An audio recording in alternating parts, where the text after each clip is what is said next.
할렐루야. 예, 고난주간 특별 새벽기도의 여섯째 날 아침을 맞이했습니다. 이 한 주간 월요일부터 토요일까지 매일 새벽을 깨우며 말씀과 찬양과 기도로 하나님께 영광 돌린 우리 성도 여러분 모두를 사랑하고 축복합니다. 특별히 우리 예수 찬양단이 이 새벽마다 찬양을 준비하고 수고하고 애쓰고 함께 은혜를 나누며 정말 많이 애를 썼는데요. 우리 예수 찬양단 위해서 박수 한번 했으면 참 좋겠습니다. 우리 예수 찬양단 고맙습니다. 오늘 이 아침에는 마가복음 15장 39절로 47절의 말씀으로 무덤에 머무신 예수 그리스도라는 제목으로 복음 증거하도록 하겠습니다.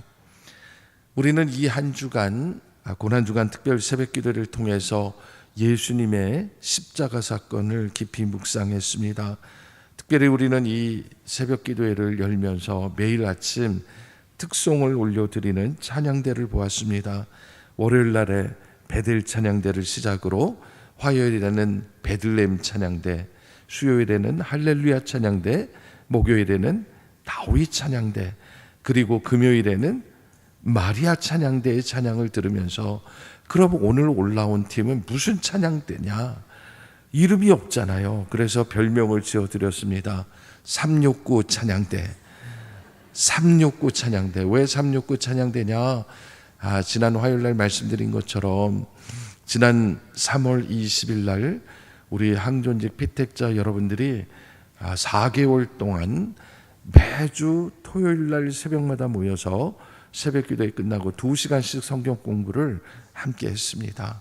항존직 피택자로 부름을 받았는데 그 부르심 앞에 우리가 어떻게 합당하게 섬길 수 있는지 우리가 함께 선교적 교회에 대해서 꿈을 나누고 우리의 믿음과 신앙을 함께 공유했습니다. 그리고 마지막 1박 2일의 영성훈련 아가피아 도산 4기를 통해서 우리가 이 시대의 어떤 신앙 믿음으로 교회가 서가야 할지를 함께 깊이 나누면서 제일 먼저 방문한 곳이 안동에 있는 권태효 음악관이었다고 했어요. 권태효 음악관은 권태효 선생님이 나리나리 개나리를 작곡하신 분이고 수백 곡의 교가나 또 여러 곡을 세우신 분이기도 하고 우리나라 최초의 근대 성악가이시기도 하죠. 그분은 안동교회 최초의 교인 16명 중에 한 명이었습니다. 그래서 그분이 안동교회에 출석하면서 6살 때부터 선교사님 사모님이 반주하는 그 오르간 풍금 소리를 듣고 반해서 풍금 좀 가르쳐 달라고 그렇게 매달려서 3년 동안 찬송가 300곡을 다 외우고 그래서 초등학교 때부터 예배 반주하고 후에는 지휘하고 그렇게 교회의 인물로 자라다가 나이 20살에 뜻을 세워서 본격적인 성악의 길을 가겠다 해가지고 20살에 일본으로 유학을 가서 정식으로 성악을 공부하면서 그가 돌아와서 한국 이 음악계의 거장이 되신 분이 바로 권태효 선생님이세요. 그런데 그 권태효 선생님을 그 역사를 발굴하고 이분이 우리 안동적과 우리 대한민국의 참 귀한 음악가입니다 하고 그분을 기리기 위해서 음악관을 만들고 운영하시고 하는 초대 관장님이 바로 이필근 장로님이신데 우리 교회 정현숙 권사님의 형부 되신다고 말씀을 드렸죠. 그분이 또한 이원영 목사님의 손주 조카가 되는 것이죠. 그래서 그분의 강의를 듣고 너무너무 감동이 돼서 그 강의 끝날 무렵에 제가 갑자기 어떤 마음이 들었냐면 권태효 선생님이 걸어가신 길이 그때 함께 가셨던 우리 항존직 피택자 장로 피택 되신 3분, 안수 집사 피택 되신 6분, 권사로 피택 되신 9분 중에 특별히 김영삼 집사님이 떠올랐어요. 우리 김영삼 집사님도 20살이 되어서 이제 성악을 하기 시작하고 독일 유학을 갔다 오고 그리고 주를 위해서 헌신하는 모습이 권태효 선생님하고 이렇게 오버랩이 되더라고요. 그래서 계신데 죄송하지만 갑자기 제가 약속도 안 하고 눈치도 안 주고 사인도 안 주고 그냥 강의 끝나자마자 우리 김용삼 집사님이 특송을 해주시면 좋을 것 같아요 그랬는데, 김용삼 집사님이 얼마나 당황하시는지 제가 미안해서 괜히 얘기를 꺼냈나 그런 생각이 들었는데, 근데 또 올라오시더라고요. 그래서 올라오셔가지고 찬송을 부르기 시작했는데 다 감동을 받은 거예요. 갑자기 했는데도 순종하고 하니까 은혜를 받더라고요. 그래서 여기서 끝나면 안 될 것 같아서 제가 한 분을 더 추천했어요. 이창성 집사님 한번 같이 해보시죠 그랬거든요. 그랬더니 이창성 집사님 목소리도 굵고 하신 분이 네 알겠습니다 그러더니 박신영 너 나와 그래가지고 혼자 나온 게 아니라 혼자 안 죽는 거예요. 그냥 같이 죽겠다고 두 사람도 나오라 그러고, 그리고 또 나오니까 방선영 집사님 반주까지 해달라고 하니까 딱 5명의 팀이 짜져가지고 오늘 부르는 이 찬양을 쫙 부르신 거예요. 근데 듣는 우리 모두가 감동을 받은 거죠. 어떻게 그렇게 갑자기 조성된 팀인데 이렇게 사부로 아름답게 찬양을 할까? 그래가지고 저희가 함께 찬양을 다 같이 마지막 절을 부르는데, 마지막 절 부를 때는 아니 찬양대도 이런 찬양대가 없다. 몇 날 며칠 연습해도 이렇게 할 수 없는데 어떻게 이렇게 아름다운 찬양이 나올까? 다 감동을 받았어요. 그리고 나름대로 각자 다 간증이 있었어요. 그래서 야, 우리 언제 한번 우리 특송 한번 합시다. 그리고 헤어졌거든요. 그러면 찬양대 이름이라도 하나 줘야지 그랬는데, 장로 피택자 3명, 안수 집사 6명, 그리고 권사 피택자 9명. 그러니까 369. 우리 아이들이 369 게임 신나게 하잖아요. 찬양도 그렇게 신나게 하자 그래가지고 369 찬양대가 오늘 처음으로 하게 됐는데, 차이점은 뭐냐? 월요일부터 금요일까지 찬양대는 지명을 받은 거예요. 오늘 찬양을 해주세요. 지명을 받았고, 그래서 그분들은 가운을 입고 준비하고 그렇게 해서 한 거잖아요. 그렇죠? 369 찬양대는 정말 있는 모습 그대로 그냥 자연스럽게 이렇게 찬양을 하게 돼서 오늘 마지막 날 찬양을 얼마나 은혜롭게 마무리했는지 모릅니다.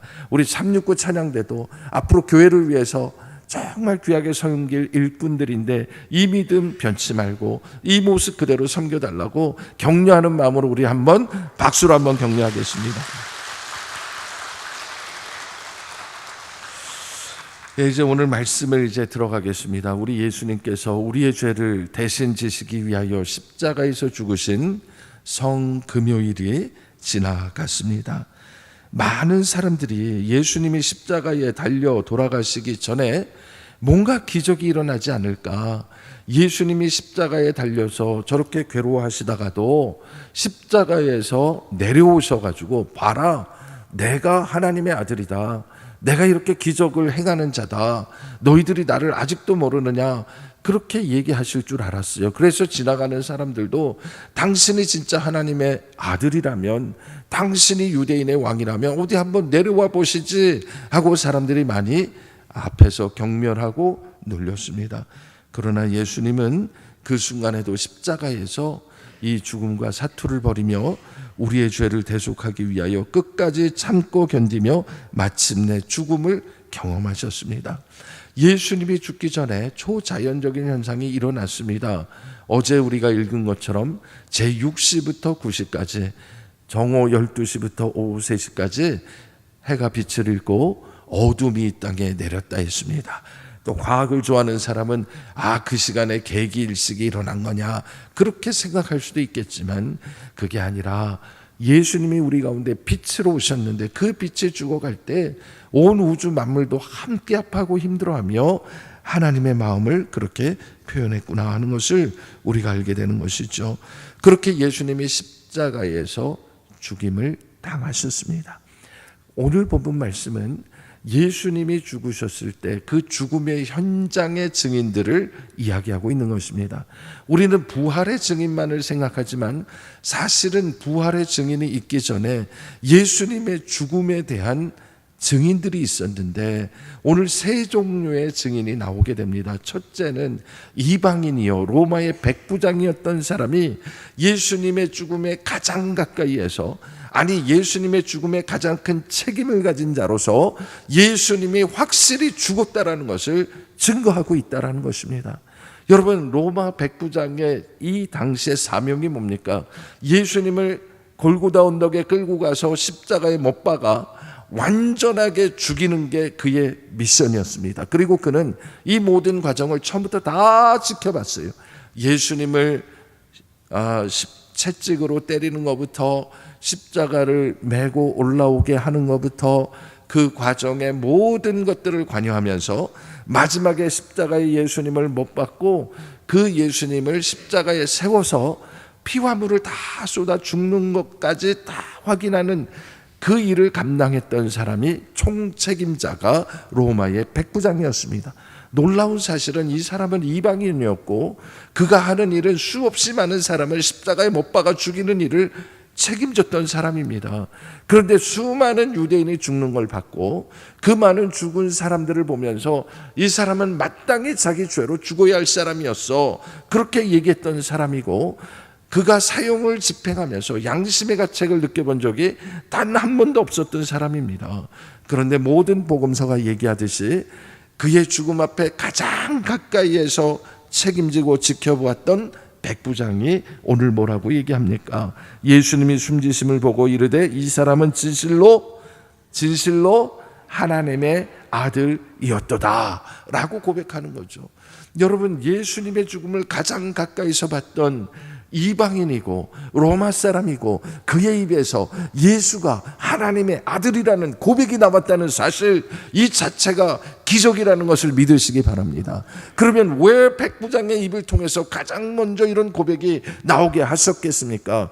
그것은 장차 예수님이 부활하심으로 새 몸을 입으시고 하나님의 선교의 역사가 시작될 때에 하나님의 복음의 역사는 이방 세계로 퍼져나가게 되겠다라는 것을 하나님께서 이 죽음 사건을 통해서 미리 알려주시는 거예요.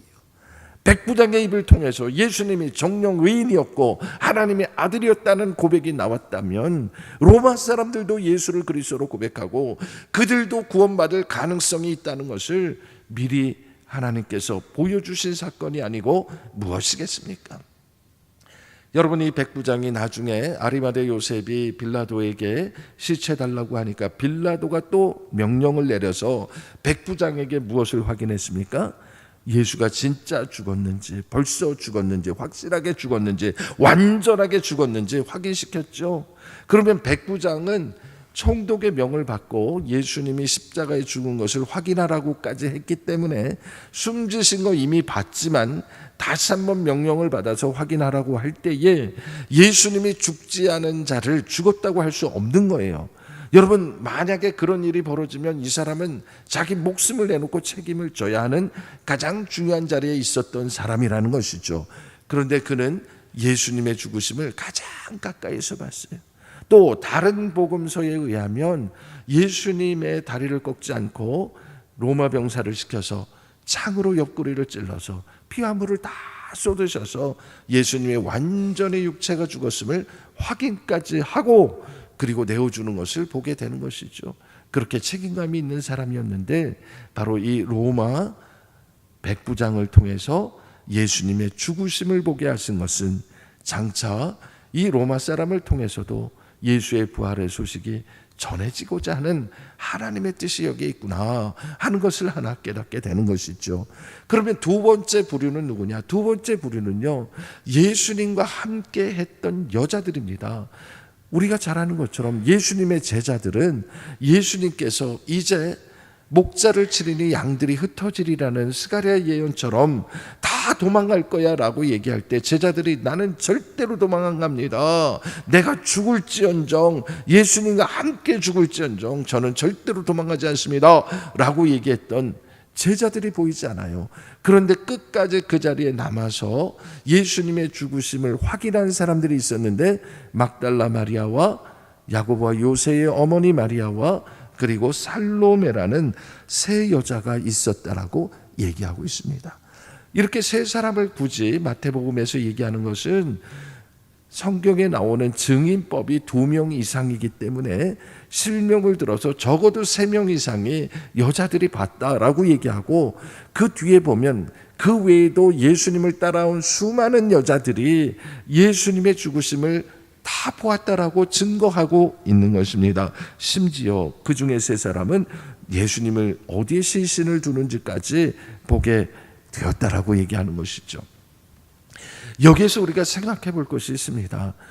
당시의 법으로는 이 여자들에 대한 증언이 그렇게 많이 인정되지 않던 시절이었음에도 불구하고 예수님의 죽으심과 예수님의 부활과 이 모든 사건에 있어서 복음서에서는 여자들의 증언이 빠지지가 않아요. 이것은 너무나 놀라운 하나님의 사랑을 얘기하는 거예요. 하나님 보시기에는 남자나 여자나 다 똑같은 것이고, 아니 도망가 버린 남자들보다는 끝까지 용기 있게 남아서 그 현장을 지킨 여자들의 그 증언, 그것이 얼마나 귀한지를 오늘 기록하고 있는 거예요. 그래서 두 번째로 여자들의 증언이 바로 예수님이 확실히 십자가에서 죽으셨다.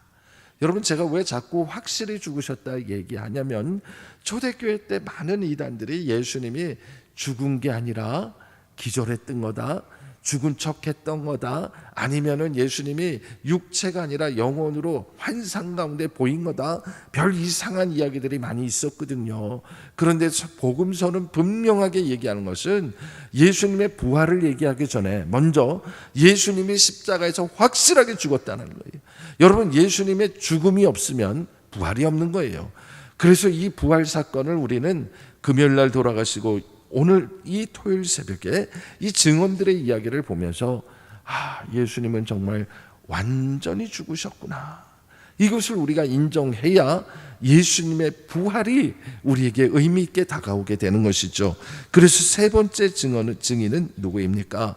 세 번째 증인은 예수님을 죽이기로 결정했던 공의회 사람들이었던 아리마대 요셉조차도 예수님을 인정하게 만들었다라는 것이죠. 여러분, 아리마대 요셉이 당시에 유대인들에게 존경받는 사람이었다 그랬습니다. 존경을 받았다라는 것은 사람들로 하여금 그는 신뢰할 만한 사람, 믿을 만한 사람, 사람들을 믿어주는 사람, 그런 덕망이 높은 사람이라고 얘기하고 있는 것이죠. 그런데 그의 신분이 뭐냐면 공의회 의원이었어요. 공의회 의원이었다는 것은 바로 성금요일날 새벽에 이 공의회를 통해서 예수를 십자가에 못 박아 죽이도록 빌라도에게 넘겨주기로 결정하는 그 회의에, 그 자리에 함께 있었던 사람이에요. 그러니까 바꿔 말하면 예수님을 죽이기로 했던 사람인데, 예수님이 십자가에 달려 죽기까지 그 모든 과정을 가까이서 다 지켜보고 난 후에 예수님이 마지막 숨을 거두신 후에는 이 사람은 정녕 의인이었는데 이 사람을 우리가 죽여서는 안 되는 건데 우리가 이 재판을 잘못했구나, 공의회 의원의 양심으로 그는 예수님의 죽음에 대해서 책임을 지는 모습을 보였다는 거죠. 그래서 그는 다른 사람들이 이 순간에 빌라도를 찾아가서 감히 예수의 시체를 달라고 할 수 없는 그 상황에 예수를 죽이라고 했던 사람 중에 하나였기 때문에 그가 빌라도에게 가서 이제 다 죽었으면 시체를 달라 당당하게 요구할 수 있는 자리에 있었는데, 하나님은 그런 사람들도 쓰신다라는 거예요. 여러분, 오늘 우리가 분명히 알아야 할 것은 하나님이 역사하시면 우리가 보기에는 저 사람이 예수를 믿을 것 같아, 저 사람이 교회 나올 것 같아, 내가 볼 때는 저 사람 아니야 라고 하는 사람도 하나님이 역사하시면, 하나님이 돌이키시면 하나님의 사람으로 변화시키시는 줄로 믿으시기 바랍니다. 그렇게 하나님이 아리마대 요셉을, 신실한 사람이, 예수를 믿지 못했던 사람이 바로 이 공회를 통해서 드러내놓고 믿지는 못했지만 예수님이 정말 하나님의 아들일 수도 있었구나, 그가 의로운 사람이었구나, 그렇게 생각하면서 그가 이 예수님의 죽음의 증인이 될 뿐 아니라 예수님의 시체를 달라 하여 예수님을 무덤에 안치하는 데 1등 공신의 역할을 감당하게 하나님이 하셨다. 그래서 우리가 아는 대로 예수님은 돌로 파서 만든 무덤 안에 예수님을 안치하는데 한 번도 써보지 않은 새 무덤 안에 예수님을 안치하고 아리마대 요셉이 산 이 세마포로 싸서 거기에 예수님을 모시고 돌로 입구를 막았다 하는 것을 우리는 마가복음을 통하여 알게 되는 것이죠. 오늘 본문에 나오는 이 세 종류의 사람들을 통해서 예수님은 분명하게 십자가에서 죽으셨음을 믿으시기 바랍니다. 예수님의 부활 사건은 예수님의 죽음을 전제로 하는 것이고, 죽음이 없이는 부활이 없고 고난이 없이는 영광이 없는 것처럼 예수님께서 이 죽음의 사건을 통하여 부활의 길로 하나님이 이끌어 가신다라는 것을 오늘 우리는 이 말씀을 통하여 다시 한번 가슴에 새기시면서, 하나님의 이 놀라운 섭리, 우리를 구원하시기 위하여 그 아들이 십자가에 죽으시고 사람들의 손에 의해서 십자가에서 내려지고 세마포에 싸져서 그 시신이 그 어두운 굴에 갇히고 그 돌이 닫혔을 때 우리 하나님의 마음은 얼마나 아프셨을까? 우리 하나님은 그때 어디 계셨을까? 여러분, 예수님이 십자가에 달려 돌아가실 때부터 부활하시기에 이르기까지 그곳에 하나님이 함께 계셨음을 믿으시기 바랍니다. 하나님은 우리 주님을 외면하신 게 아니라 사실은 이를 악물고 눈물을 흘리시면서 그 자리에 함께 계신 거예요. 그렇게 우리를 구원하시기 위해서 우리 하나님께서 가슴이 찢어지는 아들을 내어주는 고통 가운데 계셨다. 그것을 우리가 기억하면서 여러분, 우리 한 사람 한 사람이 그런 예수님의 찢김과 피 흘리심과 죽으심으로 말미암아 구원받은 존귀한 하나님의 자녀임을 믿으시기 바랍니다. 그래서 오늘 부활을 앞두고 주님 우리에게 주신 이 성금요일로부터 부활절 아침까지 우리가 모든 것들을 다 내려놓고 차지하며, 하나님이 우리를 이렇게 사랑하셨구나, 하나님이 나를 이렇게 사랑하셨는데 나도 예수님을 그렇게 사랑하나? 나도 정말 예수님을 그렇게 끝까지 증거하고 예수님 편에 설 수 있을까? 내 믿음을 한번 돌아보시면서 오늘 우리가 부활을 앞두고 예수님의 죽음의 증인인 것처럼 또한 예수님의 부활의 증인으로 거듭나는 복된 아침이 되기를 주님의 이름으로 축원합니다.